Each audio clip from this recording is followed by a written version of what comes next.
Welcome to Malcom Reed's How to Barbecue Right, a podcast where we talk about barbecue, share recipes, and discuss all things delicious. And now, here's your host, Malcom and Rachelle Reed. Hey, welcome back to the How to Barbecue Right podcast. I'm your host, Malcom Reed. I'm joined by my lovely wife, Rachelle, and we got a brand new guest in the studio today, Mr. Kosmo himself. Darian, how's it going, brother? Pretty good. How you doing, man? I'm doing great. Thanks for coming to Mississippi to hang out with us a little bit, man. It's good to see you. Well, hey, man, no problem. I love it out here. Yeah, well, you're our first video guest on our season 2 of podcast. We're trying something new this year, and so far it's been fun. So, yeah. So I know you're a big YouTube man too, man. You're steady growing, and you've got Kosmo Q, man. You're world famous for that. I think it started with the injections and stuff, but you've got rubs, you've got sauces, you've got glazes, you've got the wing dust. Steak World Champion. Man, I want to see, for those of you that don't know you out there, go ahead, if you don't mind, and just give us a little bit of your background, man. Where'd you get started? How'd you get into the rub and sauce and injection business and all the good stuff? Real quick. Well, real quick, the Cliff Notes. I got started I think my very first professional competition was in 2006. And ever since then, I was hooked. I started at barbecue, ventured over into steak, and now just kind of bounced back between the two. I think we put our first product on the market in 2009, which was our brisket injection and our pork injection, and just been growing ever since. Now we got a bunch. I don't even know how many. I know that your brisket injection, that's probably my first experience with Kosmo Q. That's way before I knew you, way before we'd ever met. Am I better looking in person? Oh man, heck yeah! I'm taller too. That was my first time, and that's been years ago. I know it was. Then I know I tried the Dirty Bird, and that was a good rub. That was kind of what inspired my hot rub, because I wanted to come out with something along my same thing, but it had that kick to it. It had that, how the Dirty Bird hot is. Yeah. And that's some good stuff, man. And I've used a lot of your products over the years, and I know they have to be doing well in sales, because you got a new store now. Yeah, we got a new location. How's that going? It's going good. It's weird because when we leave Oklahoma, it seems like we're more known outside of Oklahoma. Oklahoma barbecuers are behind the times, but they're coming back. They're coming up. They're venturing out. They're getting used to what I would say the next tier of barbecue product. So the store has really helped educate the locals there. So do you have grills and all that, or are you just selling your products in there? We sell our products. We got we carry Hasty Bakes. We carry pit barrels, Traegers. Just added Primos. Looking at adding the Kamado Joes. All the barbecue accessories, B&B charcoal. You got all the wood too? Yep, all the wood. I've been playing with the stick burner stuff, the B&B. I bought some post oak and some pecan and some cherry. Yeah. Man, that's good stuff. How you like that post oak? I like it. We never had post oak here. And, we don't have it either. Yeah, we don't. And I cooked, I've been playing with brisket since I got that Jambo, and I'm new to stick burner cooking. I always cooked on, all kinds of other grills. I mean, I've got old hickories, I've got ceramic grills, I've got the pellet grills, cooked on the Weber, the drums. but I never had a stick burner, and so I was just starting to learn it. And man, post oak gives brisket an awesome flavor. I mean, it's not, you think of it, you say, oh, it's oak, it's probably gonna be too strong. Not burning in a stick burner. If you got that fire going right, it's clean, man. Yeah, once you have your fire management down, it's it's easy to do. And I asked you for some tips on that the other day when you had called me. We were talking about coming over here, and I said, look, man, I know you cook on stick burners. You're from Oklahoma, I know, and I've seen some of your videos where cooking on a stick burner. I pretty much did what we talked about. I just ran it 275 and got some good color on it. Did the butcher paper wrap, and it really was easy. I'm talking about. It's almost like I remember when I first locked it in, I thought the Tell-Tru thermometer was broke. Didn't move. I thought it just stuck there. And I can see that. Yeah, because I mean, once you get it set, it just runs itself. For me, it was all about just letting the smoker breathe, letting the air in on the fire. And you got to put a stick on it every 45 minutes to an hour. I mean, it burns one up, and you can put another one on. Yeah. As long as you do that, that dial sticks. Just like you said. I wasn't even messing with the damper or anything. No. I pretty much, on that Jambo, I just had it set like in the 4 or 5 o'clock position, which was barely open, really, to get it to draw. Yeah. And I don't know, maybe you'd struggle if you tried to run it lower. I think it just wants to run at 275. You know, and I'm glad you said that, because I think that's the biggest mistake. One of the biggest mistakes people do. They try to make their cooker do something it doesn't want to do. A thoroughbred's a thoroughbred. It's not a quarter horse. A quarter horse is a quarter horse. Let it do what it's going to do, and then you just come in behind it and just keep it within the lanes. That's exactly right. It's the same way when you're cooking with a drum. They want to run. They want to run. You try to choke them down, the product's not near as good. No. And that's where people get bad taste in barbecue. You know, they talk about all that, you get that bitter smoke flavor or all that burping it up 2 or 3 hours later. It comes from not running it right. Right, not running it right. And it's funny, and I think you know this as well as anybody. I had a guy say, well, on a YouTube video, as a matter of fact, I was doing Texas briskets, and I was talking to them about blue smoke, and they're like, well, if at least you're going to talk to us, you got to show us. And I'm like, the video camera can't pick that up. It just can't. I tried. Last week. Yeah. On the Jambo, Shell put the camera on it. And so I just came at that through the other direction. If you see white smoke coming out, you're doing it wrong. Yeah. That's you're right. Up, yeah, it's not breathing right. Right, that's all the impurities in that wood or in that fire that you're burning. The fire can't breathe. It has to have oxygen, and when you choke it down and try to run at those lower temps, it just don't work. You're snuffing it out. Yeah, you can cook. You can extend your cook times, and make it taste bad by trying to run low. Yeah. I used to think when I first started barbecuing, everything was 225. Yeah. That's what you saw. People wanted to do these ribs 3-2-1. They wanted to keep it at 225. They wanted to soak the wood, put the wood in a bucket, put it in there, and soak the chunks, soak those sticks, and put that on the coals so it'd smoke. Yeah. Of course, you got it all wet, it's gonna smoke. Yeah. And that's not where your flavor is though, just because you can see it. And I guess it comes with that charcoal. Want to see your charcoal ash up, and people want to see it smoke, and then people want to see that wood smoke. And I don't know if it's a visual thing or what, but once you learn really what good barbecue is or how to do it, you don't have to see that smoke. I don't want to see any. No, I don't. I think they get wrapped up in the process. This insert whatever cookbook, Instagram story, YouTube recipe, Google recipe said to run at this temperature. And if your cooker's not meant to run at that temperature, that doesn't apply to you. That's true. With all my stuff I do, I tell people, okay, today I'm on my drum, I'm cooking at 275. You can cook this on any kind of cooker you want, but let it cook at what your cooker wants to cook it at. Yeah. You can always adjust the time and the temperature. Absolutely. That's all you're doing. Yeah. That's not really what's playing with the flavor so much. Yeah. But I don't know how many questions I get. What's the time? What's the temp? What's the time? What's the temp? Don't get caught up in that, man. Cooking at whatever temp you want, and it's done when the meat's done. So the funniest thing is, my DVDs have been out for 4. I think the oldest one's 6 years old, and the canned ones were done 2 years ago. And the biggest complaint I get is he never gave us a timeline. He doesn't give us times and temps, and I'm like, well, because what happens at my house isn't going to convert at your house. If you live in Colorado, my times and temps are going to screw you bad. Oh yeah. And or if you altitude, and temp, altitude, temperature, moisture. You have to take in all these things into consideration. And so what works at my house isn't going to work at your house. You need to figure out what works at your house, and then just insert the recipe. That's true. The flavor profile. Yeah, and that's really kind of what you're teaching. A lot of it's technique. Yeah. How and I know your stuff's been some really good comp stuff that's out there.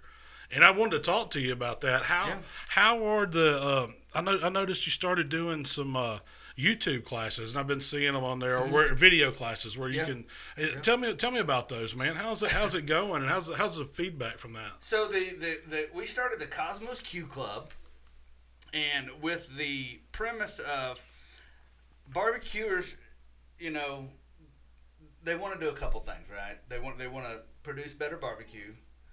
Most of them want to drink beer, you know, and Definitely. And most of them want to hang out. Yeah. And I thought, you know, and I can give you the products. I can only drink beer with so many people. But what I can do is create a place where we can all hang out. Sure. And I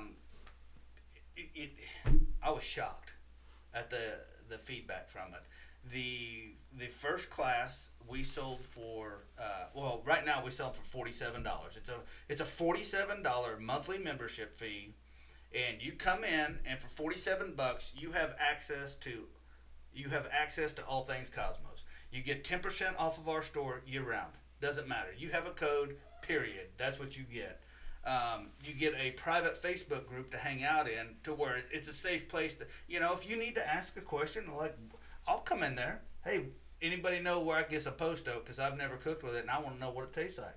You know, and we have a safe place where that, you know, you've been on some of these message boards, and the second somebody types up, we got a keyboard cook coming from left field. They jump on you. That doesn't know nothing about nothing. You're right. And then they just beat everybody down. So we don't allow that.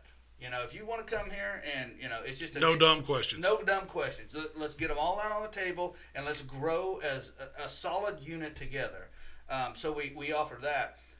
The other thing is we offer, for that $47 a month, you get to watch our monthly membership class, whatever that class is this month. And right now we're doing a SEA Steak Competition class with Stephen Mullins. We brought in Stephen Mullins.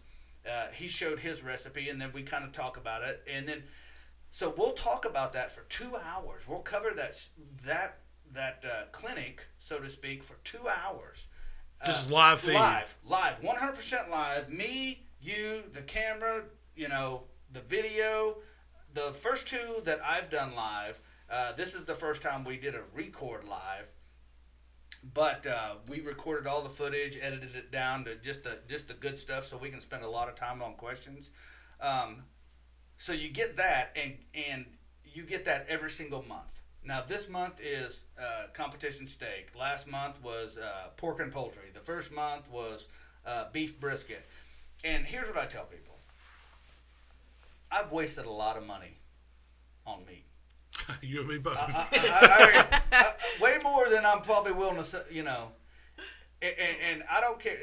The biggest thing you have to do is get aside your pride, set that down, and go, hey, man, this is the group I want to hang with, right? Right. And once you can do that, and once you come into and immerse yourself into the group, and you see what it's about, that $47 is gone. That's not even a thing anymore. Because what you learn in there, I guarantee you, will save you $47, period. Yeah. Oh, yeah. That's what we always say about any of the classes that we do. Yeah. It's an investment. It's not an expense. Yeah. If you take one thing away, it's worth it. I mean, it's going to make you a better cook, you know? And that's the way I look at it. And hey, $47, you're talking about a year. If you go for a year, I mean, that's about what a barbecue class you'll spend on. That's exactly That doesn't include travel. You know, a lot of classes you got to try. I paid, you know, $700-800 to go to a class, and you know, of course, you got to travel in there and take a weekend out of your time. These you can access them whenever you want. And that's what I was going to say. These are 100%. They live in that library. So if you come in, you can pause, fast forward, rewind anytime. Watch them at your own time. You can come back if you say, "Hey, Cosmo, I'm not able to make the live clinic this Saturday. What do I do?" You don't got to do nothing. Watch it Sunday. Just sit back. It'll be there Sunday. It'll be there Monday, and it'll be there, you know, a month from now, 2 months from now, 10 months from now. That's exciting, man. You'll have that whole library over there. That's a really great idea, and it builds a community like you're talking about. I mean, you're helping all these people out, but it's also building kind of a brotherhood with it. Yeah, so. and that's exactly what it is. We call them the founders. And it's kind of like our little thing. We're even doing a little shirt and a little patch club. Nothing wrong with that, man. Yeah, but this is a brotherhood, and I don't want to use that term and exclude the females, because we have a lot of females in there. Believe it or not. Really? Yeah, we actually do, and it's shocking that There's a lot more women. There's a lot of women that have a lot of, and I'm gonna tell you right now, women, if they get into this barbecue thing, men better watch out. Oh yeah. because their finesse and their attention to detail is superior to mine. I can't speak for all men, but to mine it dang sure is. And they make tremendous barbecuers. So are you finding, is it mainly comp stuff you're covering, or is it just barbecue in general to get better? Or No, we started out with saying, hey guys, now we will talk comp stuff. If you got some questions about comp stuff, let's get them out on the table, right? But it's mainly geared towards the backyard from a competition influence, right? Yeah, and that's kind of That's what what our we do, approach is. yeah. Yeah. Because There's only so many comp stuff videos you can do, right? yeah, I mean, once you do a few of them, that's it. So you gotta. you got 4 meats. Yeah, I mean, and then nobody wants to cook that. Everybody gets sick of cooking the same old thing Well, all the time. Here's the Same deal. old way, Yeah, too. the same old way. Yeah. I don't know one single person, and please correct me if I'm wrong. I don't know one single competition cook that wakes up and goes, you know what? I feel like cooking a competition brisket today for me and my family. That's what we're going to eat. It's we just don't eat that food at home. Nope, that's right. Even chicken. I'm never cooking comp chicken thighs at home. Let me scrape some skin and. Yeah, There's no way. Or I'm gonna spend 30 minutes carving up a pork butt to make it look like not a pork butt. That's right. You know.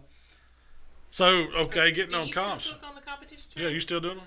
Yeah, actually, and that's the minor reason why I'm out here. First reason I come out here to see your Hang out with beautiful us, face. right? Yeah. You missed me, right? But I just purchased my new competition trailer, and actually the guy was kind enough to meet me out here. Oh, that was cool. So, you yeah. kind of knocked out 2 birds. 2 on birds, this one stone. Yeah, Yeah.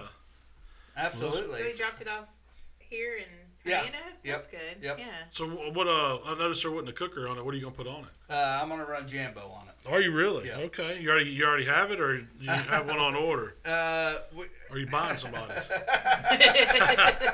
well, I'm getting in there. It's good, In limbo. It could be a little shell game going on. Okay. Okay. Are you gonna mount it on the back of the trailer? Yeah. Well- I have a pull behind and a motorhome, and a really nice motorhome actually, and we bought it with the intention to cook out of it. But then I just got to looking at it, and I was like, this is too nice to go in. You know what's gonna happen. Yeah, I throwing Yeah. the barbecue bomb inside there, and Well, that- injection and sauce everywhere, and That was where we were. We were to the point where we want something a little nicer to stay in, and then we said, well, we can get I got We a don't have a Jambo. bathroom in our trailer. Yeah, we don't have a bathroom, so we always bring Yeah. porta johns or You hopefully gotta- yeah, stay you gotta somewhere have a that's got bathroom. one. And I was like, well, we can get us an RV, and pull behind. It's got a nicer bed. It's got the Yeah. And then I got to thinking, I was like, man, look, if you go out and spend all that money on an RV in one season, it's going to be trash from barbecue. Yeah. Because you know how it is. There's sauce on the ceilings. There's grease oh yeah, everywhere. the injection alone. Yeah. Our trailer, it's got some miles on it, but man, we put it through all kinds of Yeah. crap. But with the way trailers are now, this one has a bathroom in it, and now it's not the prettiest thing, but Yeah, but It's we're going to there. get you through a weekend of yeah, cooking. yeah. When I just need to take a shower and just knock off the dirt, and or if I have to go to the bathroom in the middle of the night, Yeah. it's right there. Well, And that's kind of probably what it's for. That's probably where we're going. We're looking at finding one that at least has a bathroom and the shower stall. Yeah, yeah, Just where you yeah. can clean up for a second. They don't have to be super Did nice. you see my last one? I don't think so. Oh, yeah, I should have sold it. I sold it to the guy in Arkansas, and I gave it away. It was way too cheap. It was dubbed as the loudest sound system in barbecue. Oh. Yeah, it was loud. It was loud. It is nice, full size, man size shower, and bathroom where you could actually shut the door and use the bathroom. How long a trailer was it? It was a 32-foot. Okay, so gooseneck. you had a Yeah, big one. yeah. It is nice. Was it one of those like working plays or something like that, or was it one you just had made? No, it wasn't a working It's play. custom? It was a, I can't remember the name. Race arm trailer Okay. or something like that. It's Yeah. like a race trailer Yeah, okay. converted over. So Man, what'd you let that go for? You got tired of it was too big? Man, honestly, I got sick of crawling my fat butt up in the gooseneck. I got you. Getting old, right? Yeah, It's hell, yeah. ain't it? Yeah. But so you're going to do some comps this year, or is that what you're getting geared up for? Yep, we're gonna get the trailer mounted. Kind of get it set up the way I like it, and then we'll probably do 8 or 10. You know, That's yeah. The business is just keeping us so busy right now that I'm not willing to, We're in that same stray boat, too far. man. It's I'm not one. I've never been one of these guys that's chasing points or anything like that. Yeah. I love competition barbecue. It's so much fun. Yeah. Get to see all my buddies. I mean, it does get to a point where it's almost too serious. I mean, I still like to go and have a good time, listen to music. Yeah. Have a few drinks. I'm I'm out there for the hangovers. Yeah, there you go. Not for the checks, for the hangovers. I do it for the hangovers. Well, but yeah, that's kind of the way we are. So we're planning on doing, 8 to 10. Then we're probably gonna mix in some SEAs. Are you still cooking steaks? Or Yeah. I didn't know if you retired after you won the championship. Nah, I don't know. the Michael Jordan. Yeah. So I wanted. Me and Rachelle were trying to. We were just sitting down brainstorming and thinking of ideas we were going to talk to you about.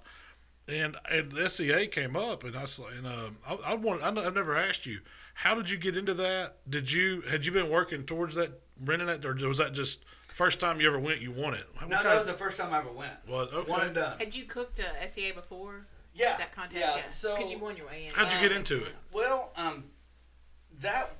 didn't win myself into that. I pointed in because I just happened to cook so many that, Okay. I guess they take the top 10. Yeah. So I was like top 10 or We've top gotten in that one. 15. That's the way I got in last year. Something just like that, Just yeah. because of points. Yeah, and there was some argument like, you shouldn't be in because you didn't win your way here. And then I was like, yeah, but I just won it, so, that's kind of like... So how did, the way we got into SEAs was they started popping up like Friday night events at barbecues. Yeah. Was that the same experience you had, or were they standalones, or? Golly, I'm trying to think about the first one I went. Oh, we actually passed it on the way up here. It was in Chiquita, Oklahoma, or wherever that girl country singer, Shakota. Yeah, Shakota, Oklahoma. Okay. And actually, it was a barbecue event. Was it a SEA? No. It used to be a KCBS event, and then it just wasn't panning out, so they switched to an SEA. So anyway, in true redneck form, I show up with my entire barbecue rig the night before. 32-foot trailer, sound system. Ready to stay the night. We got our trailer. We got our ice chest full of beer. And me and my buddy Country John sit out here in the high school parking lot, drink beer all night. Not a soul out there. It's just y'all waiting on everybody. And we thought, surely some people are going to be pulling in. And no, not a soul pulled in. So we woke up the next morning, probably about 7 o'clock, went and got some breakfast, and we was like, there's no one here. Still hadn't showed up. And then finally about 8 o'clock, they started pouring in. And with the pop-up tents, cooking on tailgates. And I was like, and then that's when I met Dustin Sanders, who was at the time the world champion. And I tell you what, them guys are, just like barbecue guys. They took us under their wing and just like, do this and showed us and let us taste their steaks. And I was just blown away. And, we did it for like less than $200.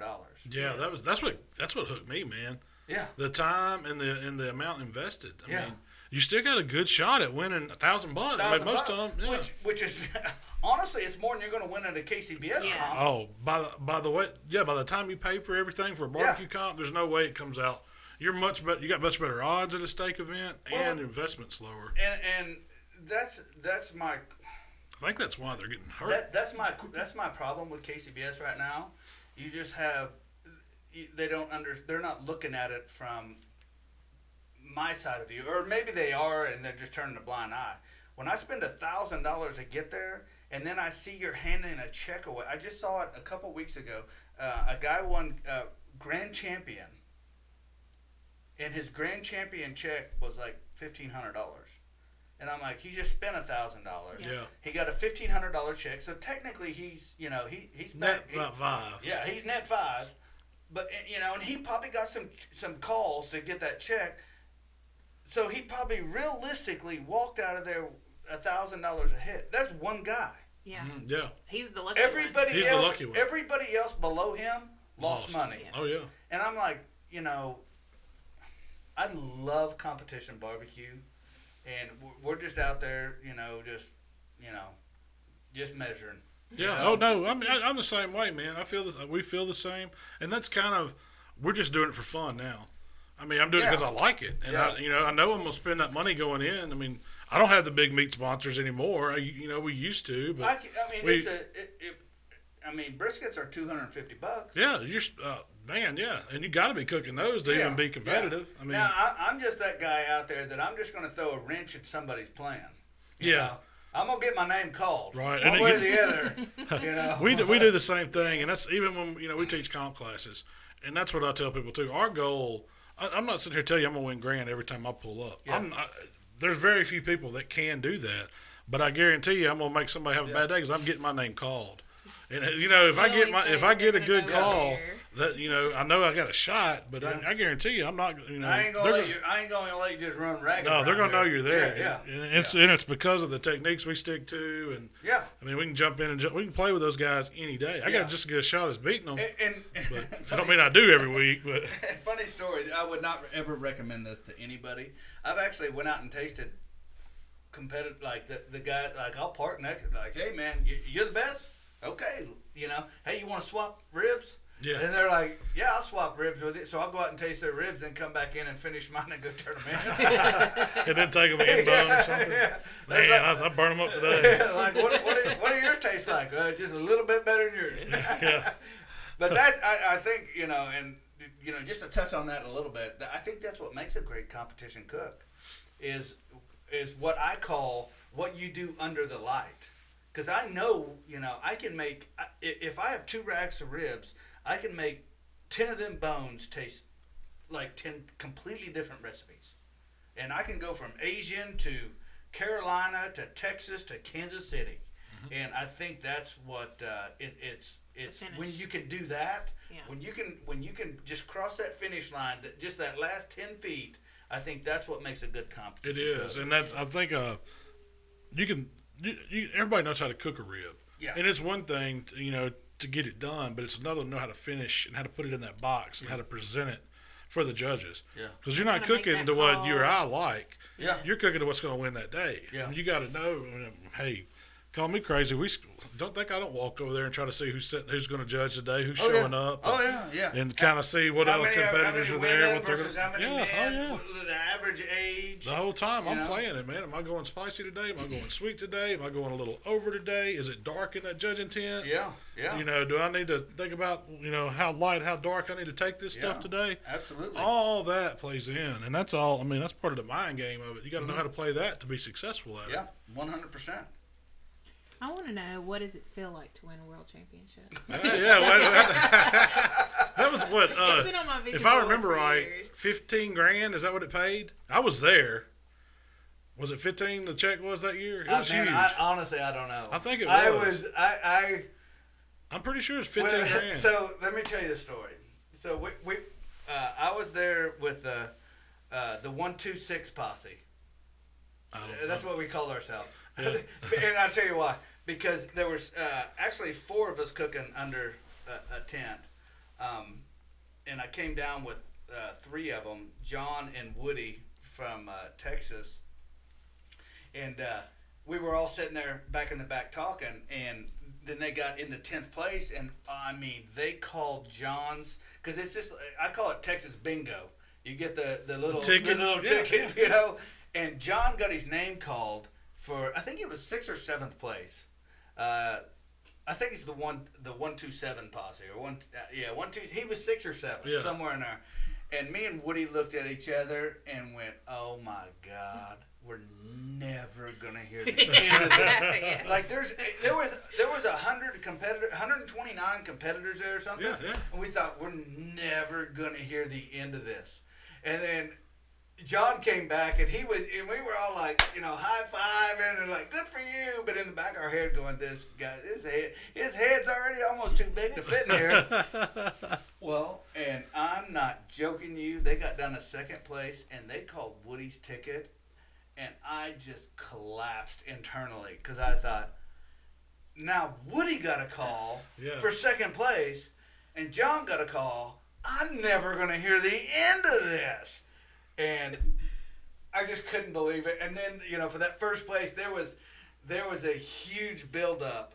They were just hyping it up. And then by that time, Woody was back, and we were high-fiving again and all that. And I was just sitting there, and I was like, oh, my gosh, this is horrible for me personally. And then sure enough, they started reading the ticket real slow. And my buddy Anthony Hernandez was right behind me. Mm-hmm. And I was all the way in the back because I always stand in the back at awards. Yeah, so they can see it, right? It just wins all the way up slow. I know how that works. And then they called my number. And did you realize it was you? No, I knew. I was looking at the ticket, and I realized it was me, and I just paused. And it went quiet in there. And they're like, then they read the number again. And I turned around to my buddy Anthony, and I can't remember what I said. I kissed him on the cheek, and I said, I just won this, And Anthony's like, what? And then I turned and looked at John and Woody, and they both looked at me like, oh, no, you didn't. No, you didn't. And sure enough, and I got a picture. I'll send you the picture of John and Woody. They were holding me up on stage, and I walked up and. I was there. Was you there? I was there. I was like 14th, but that was the first time I ever cooked in that championship too. I was brand new to SCA cooking. Yeah, me too. I didn't even know you back then. Yeah, me too. And from there, it just turned into a blur. So do you still cook the SCAs too? Oh yeah. You do? Yes, okay. yeah. I think. I know there's other people trying to come up and mimic what they do, but man, I just I believe in what they do. Me too, man. And they're great people, and they're not in it for the. I mean, I guess at some point everybody's in it for the money, but the new ones coming up are just in it for the whatever. Well, I think when Brett and Ken started that, they were cooks first. They had a cook team. Oh yeah. And so they wanted to do something that was more in line to what us cooks wanted to do, instead of just thinking about the organization's got to make money or the whatever events got to make money, but it just so happens that it's kind of a win-win for everybody. Yeah, it's a win for the cooks because the payouts are great, cost is low, and it's a win. It's a win for the organizers because whatever charity or whatever organization they're doing it for, they're making a little money. Yeah. And then Brett and Ken are getting to spread the word. I mean, it's growing worldwide. Yeah. I mean, they're doing these events in Australia and Japan and Europe and South America. We're going to the Bahamas in a couple of weeks to do the one down there. Really? Yeah. Are you going to that one? Yeah, me and Rachelle are going. And I mean, it's crazy. I'm not gonna cook it. No, I'm cooking it. Well, I'm signed up to cook. I don't know what's going to happen when I get down to the Bahamas. I might get on some of them them rum drinks at the beach. And I'm going to turn in something. I don't know what it's going to be like. Yeah. I do a jerk ribeye. There you go. something different. There you go. But yeah, man, we're having a blast with it. And that's why I say we're going to do comp barbecue, but we're going to do steak events too. Yeah.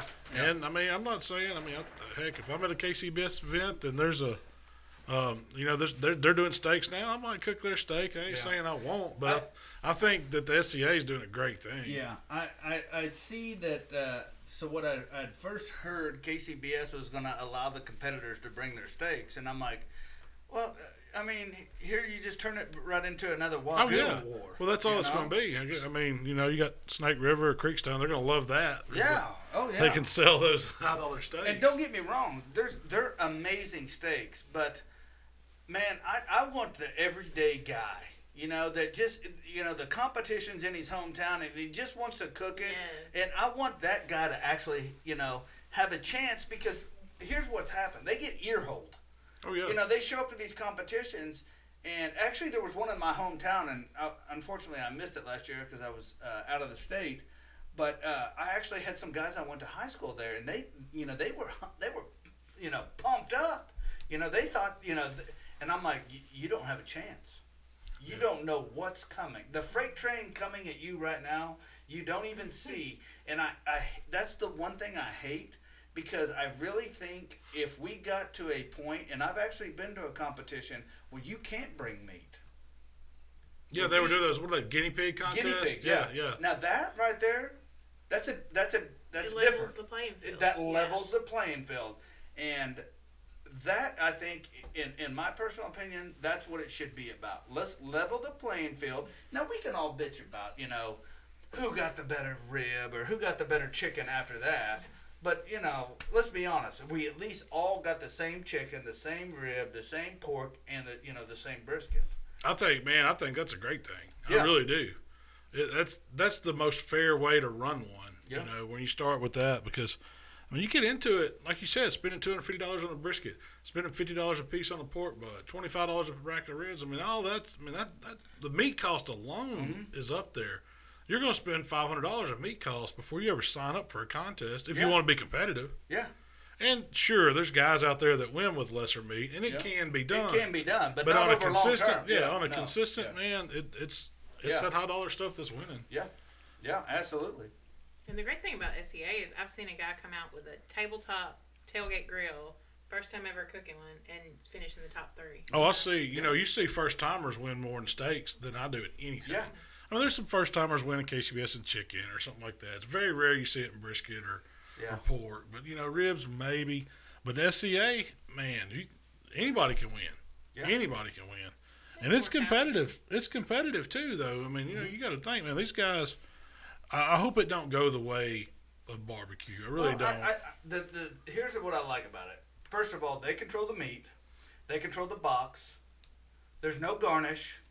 So your box and my box, the only difference is what you turned in versus what I turned in. You see what I'm saying? And we all start with the same. Yeah, we all start with the same. Yeah. And even so, when I first started, the picking order in SCA wasn't necessarily the best. It was, if you got number 1, you got to pick both of your steaks before the last guy. Oh, really? Yeah. Okay, I didn't know that. Yeah, and quickly, these guys, they listened to their feedback, and that's when it changed from, if you were first, and there was 30 teams, you was first and 31st. I'm sorry, you wasn't first. They tried that. They went, the first guy, when he picked, he went around and got at the end of the line, and then they kind of did that again. Well, then they quickly realized that the 30th guy, the last guy, getting the shaft both times. He was getting the shaft both times. Mm-hmm. So then they did it to where they ran that line out, and if you was last, you got to pick your last. You got to pick that steak, and then you back to back. So now, in my opinion, I want to be the last guy. I don't mind. I like being middle of the pack like that. A low number is I've picked first before. I don't like it. No. Because there's not much left. Yeah, you get a good one, but there's a bunch of good ones out there to start. Yeah, if you get that middle steak and you got 2, pretty much if you get 1 through 10, you just got 1 steak. Pretty much. You got 1, you better make it count, and that second one is just in case you drop the first one or something, because a lot of times I don't even cook that second steak if I'm that early. Yeah. I'm going on a one-shot gun that day. Yeah. But and there's nothing wrong with it, Yeah, no, there's nothing wrong with it. If I ain't saying. I don't know. I just like that firing it up, cooking a fast steak, and then shot to win $1,000. That's that's simple as it gets. How good can you cook? Yeah. Let's throw it out there and see. And you still have all the camaraderie. Oh yeah. You still got you get to go out there and have a couple beers with your buddies, or you get to see all the your whole community from across many states. And it's more people are hanging out outside trailers. Yeah. And barbecue, everybody's hanging out inside of trailers. It's all secretive. Yeah, and it's funny because it's something you can do as a family. Yeah. Yeah. Oh, definitely. What we started doing, we kind of run a little steak team. We got our buddies that we all try to cook together, and we but we like it because it's everybody against everybody in steak. It's, yeah. We got me and Waylon brothers against each other. Shell gets in there and cooks. We're all against each other, even though we set up under the same tent. Yeah. It's every man for himself. Yeah. You know. Oh yeah. And that's what I like about it. Let's talk about recipes. Yeah, let's talk about some recipes. I got to watching some of your videos, and I watched the deep fried ribeye, man. Yeah. So that came from a viewer, right? Yeah. What was it? Not salt, Zoltan. Zalton and pepper. That's who it was. Salt and pepper. So they asked about, have you ever deep fried a ribeye? Yeah. And tell me, how'd it go, man? In the video you made it look good. I ain't gonna lie. No, we had wanted no to clue try what it. we was doing. Really? I had no clue. I've never done that. I didn't know that was a thing. I've never heard of deep frying a steak. It turns out Chicken fried steak, yeah. Actually, the Hispanic community, I can't remember what they call it, but they actually deep fry a steak down there, and then they put some like peppers and stuff on it. Because one of the guys commented and said, "Oh, all you made was a whatever insert the term here." Yeah, what do you say? whatever Great. it is." Yeah, I don't know what it is. And I thought, but it's not that bad. I will say the guys wanted me to use the Snake River Farm. We got some Snake River Farm. Oh, man. Bone-in ribeyes. And I was like, there's no way. Yeah, There's no, because I don't know how this is going to go. So I'd have went supermarket cheap. Oh, and that's what we did. And Yeah. the first one, we just threw it in and just just put some table salt on it. And I was actually kind of shocked. It was better than I thought for just being fried. The crust on it was insane. So then I thought, okay, so we rubbed one with, I think that day we just used cow cover hot and Texas beef. Yeah, that's the two I saw you use. I was blown away. And then we were sitting there and we had all this meat, and I thought, what if we just cubed all this up and made little ribeye burn in? There you go. And we re-rubbed it all down, and oh golly, They were great. Huh? If that would have been a Wagyu brisket, I guarantee you I could have sold that appetizer for Really? $20 all day long. So And you fried it whole.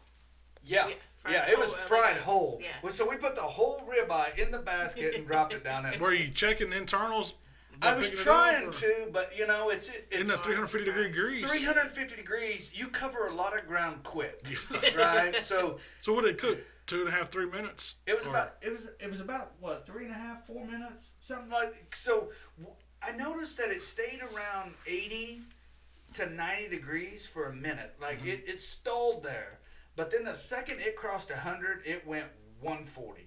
Yeah, there wasn't no stopping. And it was 140 around the edge. So then I checked the middle, and it was 130, and I pulled it. Well, in the video, it looked like it was good medium. I mean, it didn't look like it was well done or anything. and you know how a steak looks when Oh, you yeah, first first cut cut it. it. Yeah, Yeah, it's gotta oxidize a Yeah, little you bit. got to oxidize it a little bit to get the true color, especially on camera. Yeah. But yeah, and you can see that later on in the shots. That it looked like it was more good. That just happens. It's lighting. And it was a thin cut. It was probably only 3/4 of an inch. So, would you do that again, or was it just something fun to do? Actually, Logan's saying, Okay. It's one of those state fair things. You see all the crazy I'm stuff. going to drop this recipe right here. Yeah. But just know, if this shows up on YouTube, one of these guys ripped it off of me. All right, yeah. I want to deep fry a Philly cheesesteak. Well, that's what I was fixing to go to. Philly cheesesteak meat, deep fry Yeah. it, and then cheese whiz and onions. Yeah, there you go. See, that's where I was going with that. Yeah. If you could deep fry that, then thinly slice it, Yeah. or something like that, and then Yeah. build your Philly cheese. Yeah. But you're thinking about taking the regular thin slices of ribeye, go ahead and chopping it up, dropping it in there, Drop them in there. flash it. Go Are you ahead gonna and flour season it or them. anything? No, No, it's just I'm gonna seasoned beef. season them up with cow cover hot and Texas Yeah. beef again. Flash fry them because they're gonna go like that. Put them in a roll. Cheese whiz, peppers, Onions, Yeah. the whole nine. What do they call it? Chardonnay and Yeah, that Chicago? gets up into the Chicago. Yeah. If you go in Philly style, it's Yeah, just yeah. the whiz, Yeah. the meat, Yeah. and maybe peppers and Yeah, onions. that's gonna be good. Yeah. Deep fried Philly cheesesteak. I bet that sounds good, man. Yeah. Heck yeah. Hey, I like anything deep fried. It kind of makes me want to do it now. That's how we do. We go, hey, how's this sound? Let's do it now. That's a good, Let's do it right now. People always want to know, how do you come up with ideas for recipes? This is it. Yeah. Just brainstorming like this, talking to people and coming up with stuff. I mean, usually, something you never think of. You know? And bourbon, for the most part, plays a part with it, with me at least. Always, yeah. It never hurts to have a good brainstorming with it. So I do have a question about, because this is something I've always kind of wondered about, is you sell a lot of injections, and you're pretty famous for your injections. They're really great. What exactly do they do? Like, how do they retain the moisture? How do they impart the flavor? So, without getting really technical, it's like what I call my little moisture robots. So what they do, I send them in there, and they grab a hold of water, and then they grab a hold of protein, and they hold on for dear life. And that's exactly what they do. Really? They keep it from going out, right? Yes. So on a chemical scale, that's the reaction that takes place, or the, whatever you call it. But that's what they do. They grab moisture, and then they grab protein, and they hold on. And that's why a lot of people, we actually sell the phosphates by themselves, and they go, well, I dumped them in the water, and it turned into a clump. And I'm like, well, that's what they're supposed to do. Yeah. If they don't do that, then you've got something that, probably is not of, equal quality.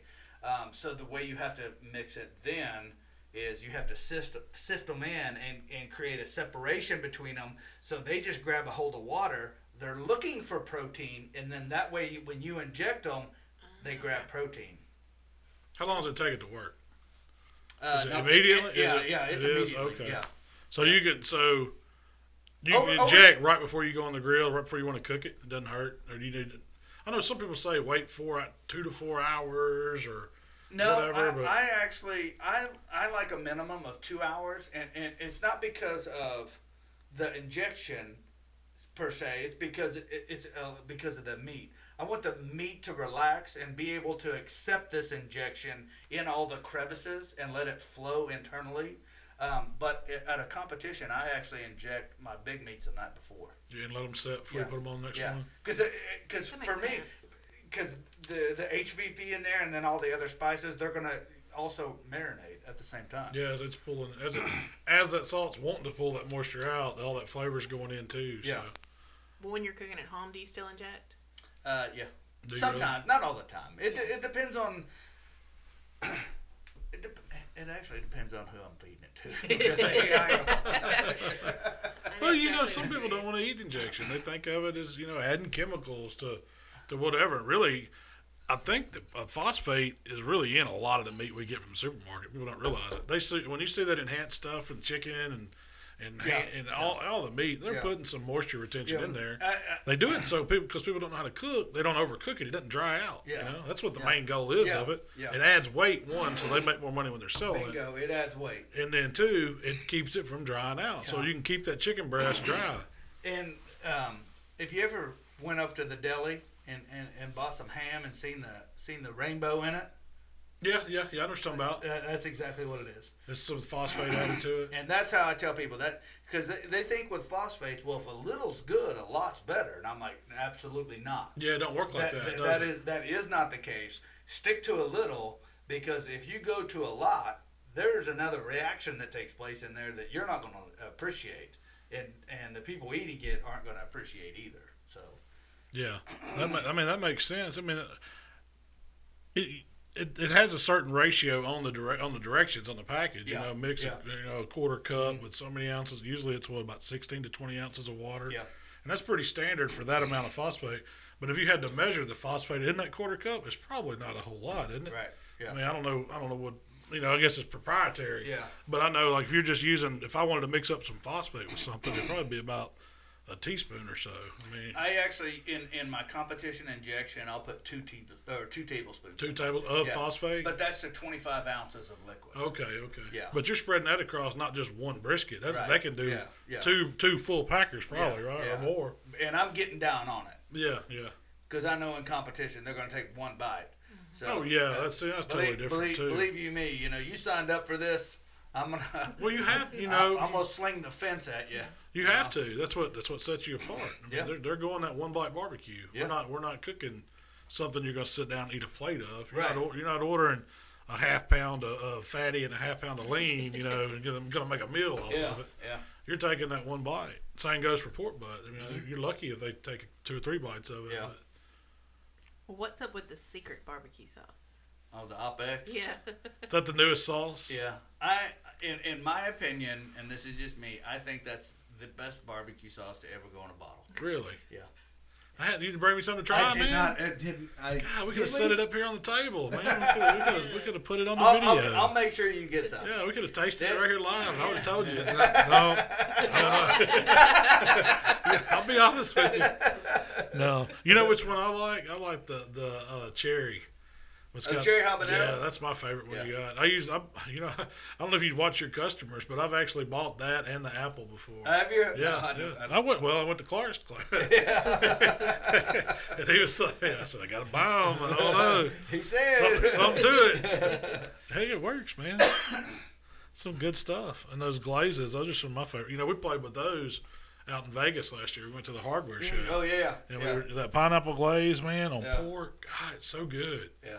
I mean, I've used that. Rib glaze, but we use it on Yeah, I use it on pork loins. I use it on pineapple. We were doing those pineapples. Yeah. Man, brown sugar and that glaze on just a whole pineapple and then put it on a spit or just grill slices of it. Man, it's good. Dude, I love pineapple too. Grilled pineapple especially. Yeah. It's awesome. I mean, that won first place at Memphis in May. What? And the Jack Daniels. Oh, I didn't know that. Yeah. Doing just the salt, the pineapple rib glaze. Oh, okay. Yeah. How'd they? Will they mix it with something or No? Straight out the bottle? Straight out of the bottle. Really? Yeah. Straight out of the on bottle. what protein? At the Jack, it was bacon wrapped shrimp, Okay. Okay, I can see that. and at the Memphis in May, it was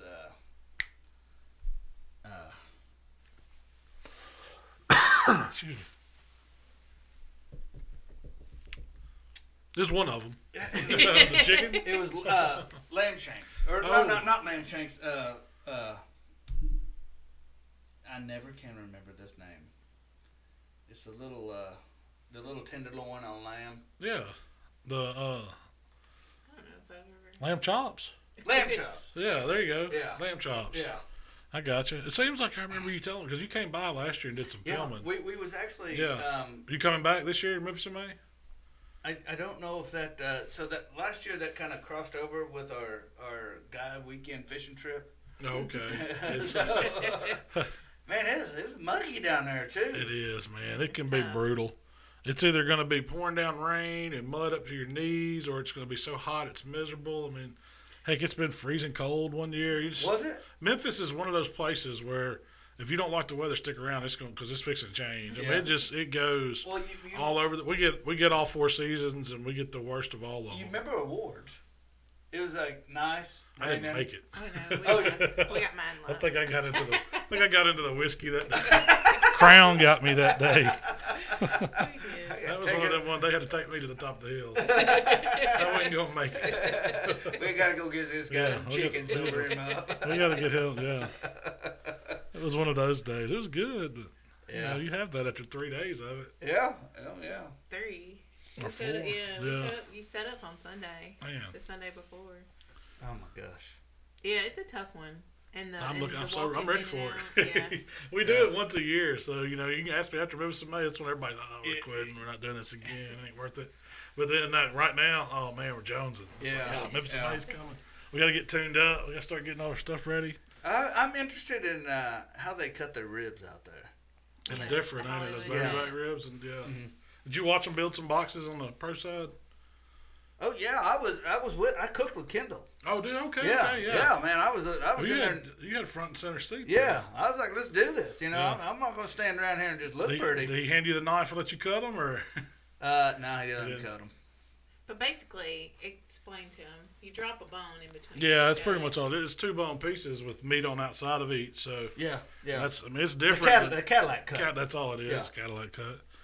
But you don't see it in KCBS. When they shave that bottom bone off that. Cut the chine bone off to make them. They do that so it makes them shorter where you can get more in the box. Well, who do you take them to get them done that? Butcher runs them on a saw. I mean, But if I was gonna go to my butcher, you tell him. So basically, you're kind of cutting the curve off of that little chine bone that's right across the bottom, and what it does, it makes them to where they lay flat. They don't have that U shape to them anymore. You know what I love about that though? You could hand somebody a rack. And you can pull them apart. Oh yeah, that's what it's meant to be. That's why you do it too. I mean, because they're supposed to be tender enough to where they can just break them. Yeah. And so it's the way we cook them in KCBS. It's overdone. Yeah. Because our ribs are supposed to have integrity. They're supposed to be able to take one bite and that's it. Yeah. You couldn't take that slab and break them apart cleanly like you need to be able to with baby backs. Right. So. Yeah. But they just take them a step further. Yeah. They're not dry. They're still really good and moist. They judge you. I mean, texture is one thing you got. Yeah. You're judged on tenderness, but it's definitely a little more done than regular St. Louis. It's like rib. Texas done. Yeah, kind of, IBCA style. Yeah. Where they're cutting it with a fork. I don't know if it's that far. No, that's pretty far. Yeah, because I've seen guys, the 5-finger brisket, it takes all 5 fingers to get a slice in. Yeah. But they're cutting that with a plastic fork, so. I know that, and I think that's hard for people to keep in mind. Hey, they're about to eat your rib with a spork. Yeah. Like that's tough. Is man. that legal? It shouldn't be. You should have to pick it up. Yeah. I don't get that. I don't see how when they want to go back and then judge it the next round because they take a first round to judge it, then they go back and judge the top 10 off the same ribs that people have done sporked over. I mean, I wouldn't want to judge it. Because what are you just supposed to eat off? You're supposed to just get your bite off one side, and they're supposed to come back to the other side. I think their motto is it's like 10 judges, ain't it? Yeah. I think their motto is we're just trying to feed you, not fatten you. I think so, yeah. I don't know. Have you ever cooked the livestock show? Do they follow that same kind of? No, I haven't. Oh yeah, no. I've I'm sure never they been do. there it's Texas. Yeah, it's all the same. Well, do you have a favorite grill, favorite smoker, or one that you lean more towards?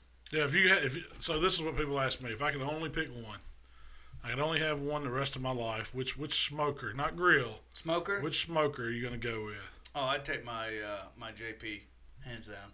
That's a stick burner, right? Yeah, that's my stick burner. Okay. And actually, people, it's probably 9 years old, and I've seen other renditions of it. People, they see it and then they make one like it, and then they use it. But mine still looks brand new. Really? It still has. And did you know this?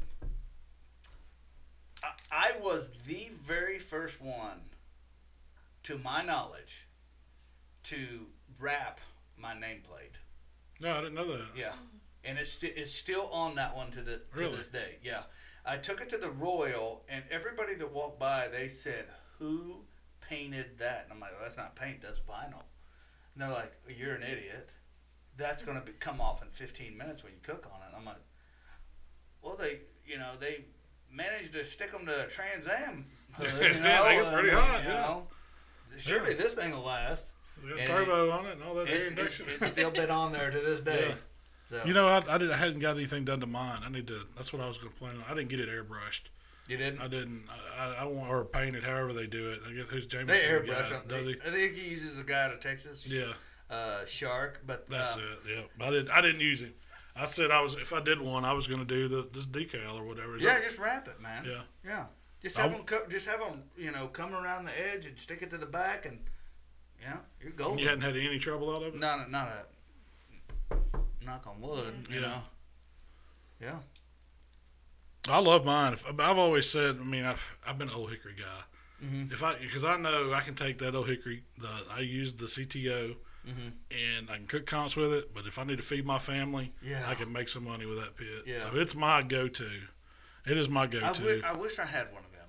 They're great pits, man. I don't get paid to say it. They just are. Clark had one, and the next thing I know, he sold it. And I was like, man, I didn't know you were selling it. I'd have bought it from you. And he's like, well, I had it on Facebook. And I'm like, I don't, things happen so fast on there. Oh, yeah. Heck yeah. But, I'm sure they make more. Oh, yeah, they got plenty of them. David's got I bet he's got a whole warehouse from them up there. Yeah. If you ever get a chance to cook on one, man. I had the Old Hickory EDX? No, not the EDX. I had the the ELEC. They got so many models of them. Yeah. I love that thing. Did you cook? Did you do catering and stuff on it, or is that what it Oh, was? I absolutely loved it. They're That is a brisket machine. Yeah, because it moves so much air. That's what's great about them. You don't realize it. It cooks. Now, I will say this: those old hickories cook closer to a stick burner than any other grill that I've ever cooked on because of the air. Yeah, no doubt about it. The funny thing is I was down in Austin about a year and a half ago, and they're like, "Hey, hey, this Texas cook, and you gotta eat here. This is Texas barbecue." And the first place I walked. And they're like, well, they use nothing but stick burners, and there's a stick burner, and then a row of ELEDX. Yeah, that's right. I was like, yeah, they got it. And you know what? Don't get me wrong, I'm not ragging on them, because that's exactly how I would do it. Yeah. I would get my bark on there, wrap them, throw them in that ELEDX, and get them done. Oh yeah. They cook so even. That's what I noticed cooking on Jambo, and I think the bark. It does it.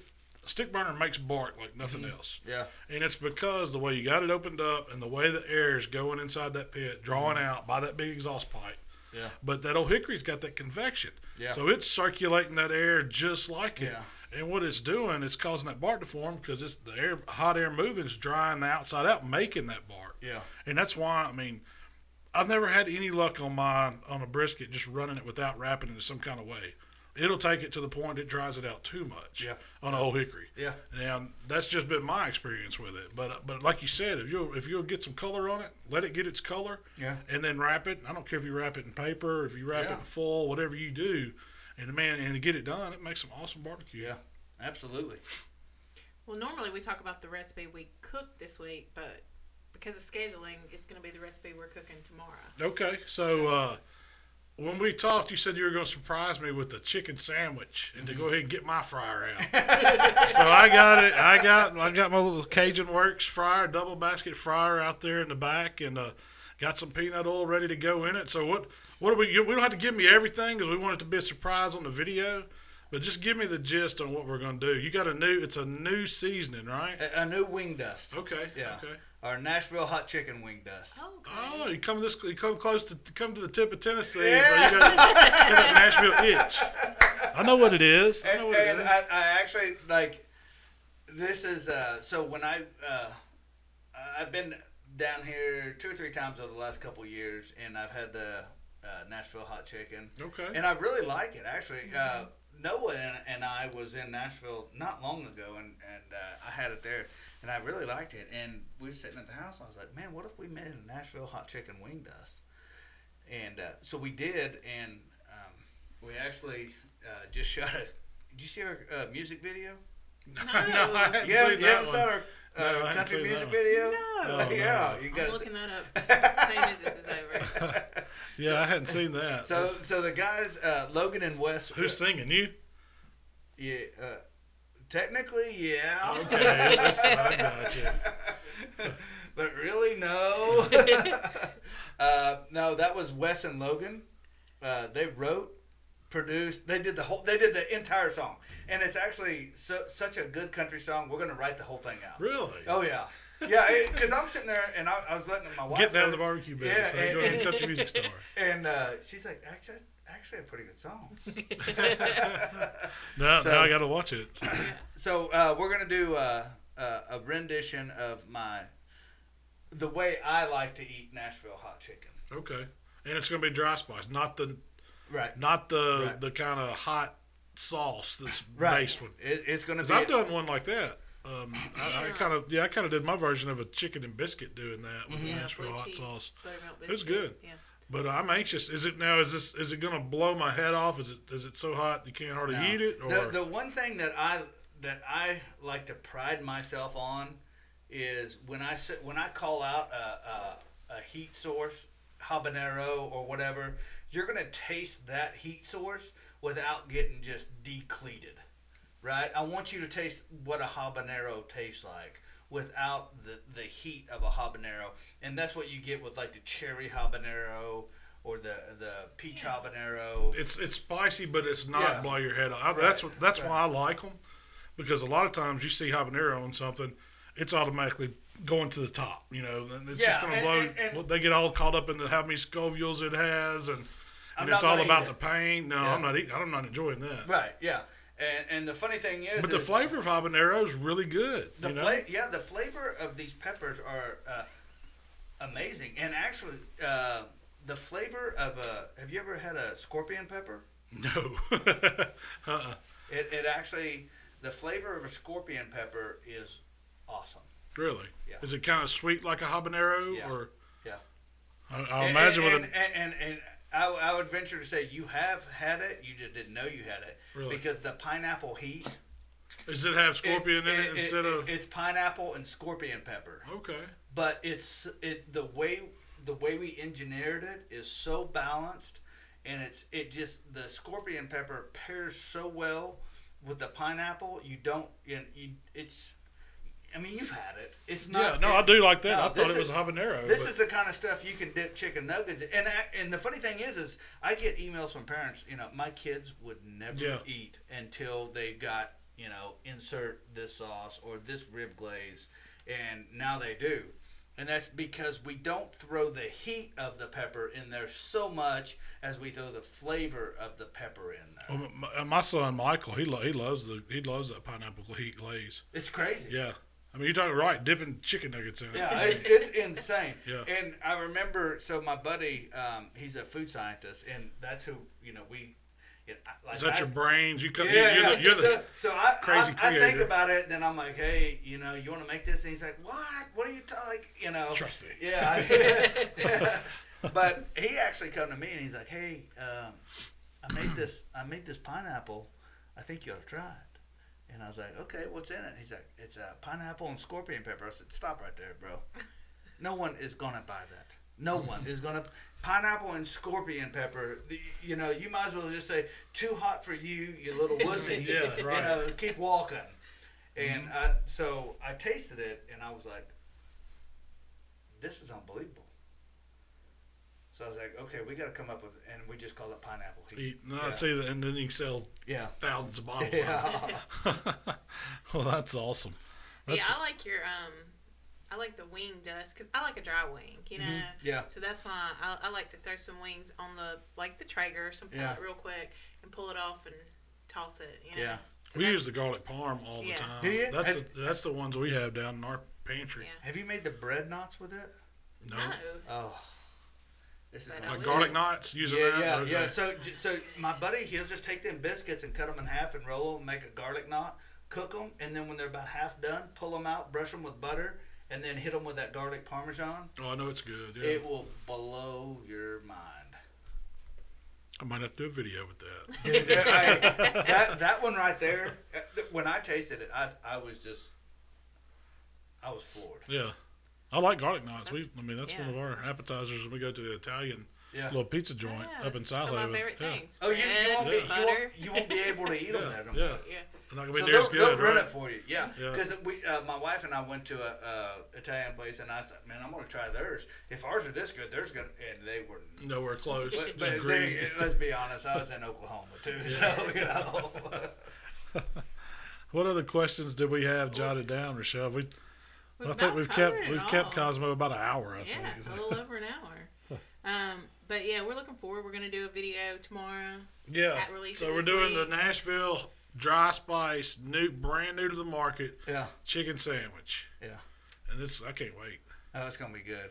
I know it is. Are you gonna do mayonnaise, some kind of creamy sauce to offset some of that dry heat, or what? Well, ranch? I thought about going blue cheese, but I thought that would be like too cliche. But then I thought about doing going ahead and taking the wing dust and mixing it in the mayo and make a spicy mayo too. There you go, double spice to Yeah. that. I like it. Man, I'm looking forward to that. Well, man, we appreciate you coming, but let's tell everybody where they can find you. I know you got the YouTube channel. Go ahead and give us a rundown on how. You can look us up at Kosmo Q on YouTube. It's Kosmo Q on Instagram, Kosmo Q on Facebook, KosmosQ.com on the internet. Buy the rubs and sauces and yeah. glazes and injections and all that good stuff. Yeah. Sign up for one of the classes. Yeah, sign up for one of the classes. We have a steak class coming out this week. So, yeah, it's going to be awesome. Well, brother, I appreciate you coming by. You Looking bet. forward to shooting the video, man. It's been a lot of fun. Shell, do you want to tell them real quick where they can find us? Sure. If you want to connect with Malcolm, it's HowToBBQRight at Instagram, Twitter, Facebook, and, of course, YouTube. If you want to connect with me, it's Miss Southern Shell at Instagram and Twitter. All right. Well, hey, we appreciate checking us out here at HowToBBQRight, the podcast. We'll see y'all next time.